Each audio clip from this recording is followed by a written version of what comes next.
Hi, my name is Ian Jimenez. I did the research internship with Dr. K this semester. I had gotten a good amount of coaching experience and sports science experience in the past. So I feel like this has really differed from everything else in that I was able to get more back-end experience in research, and it was really interesting because everything we do as practitioners is based on research. I think whether you want to get into research or not, it's really important to understand what research means, what research is good research, what research is bad research, how to conduct research, and I think it also gives you a newfound appreciation for research that maybe you didn't have before.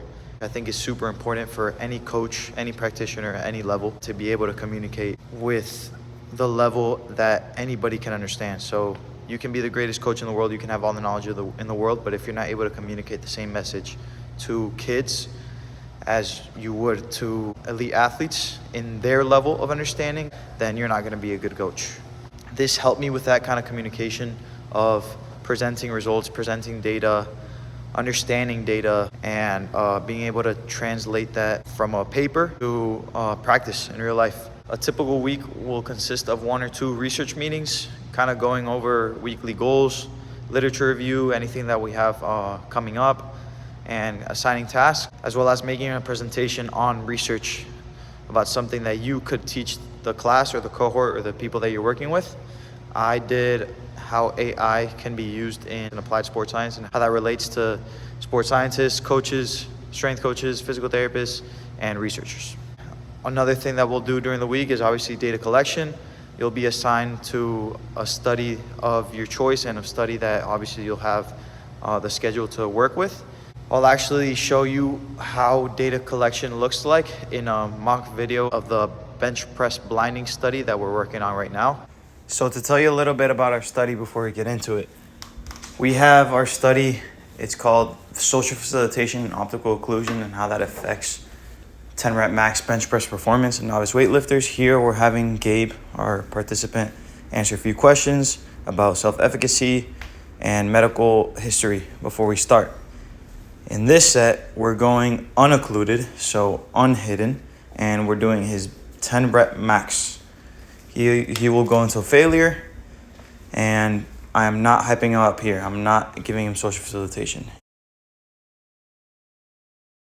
In this next set, I am giving him social facilitation. So I'm actually nodding my head. I'm talking to him. I'm trying to give him some more motivation to do better, give him a fist bump.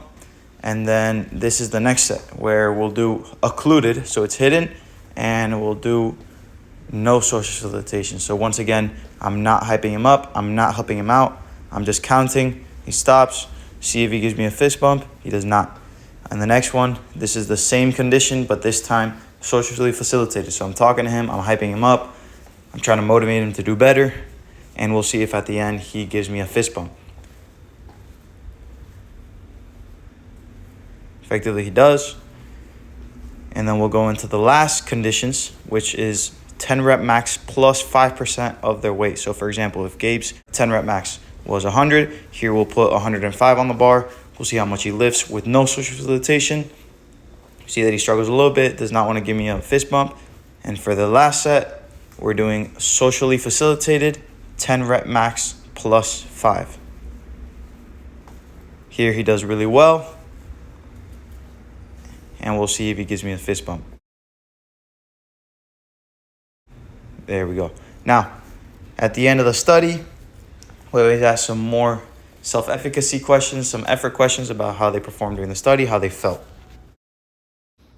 I really like this study because I felt like it really relates to what I want to do in the future. In the future, I'd like to be a sports scientist. So I feel like understanding how a psychological state affects things like 10 rep max is going to be really important in what I want to work in.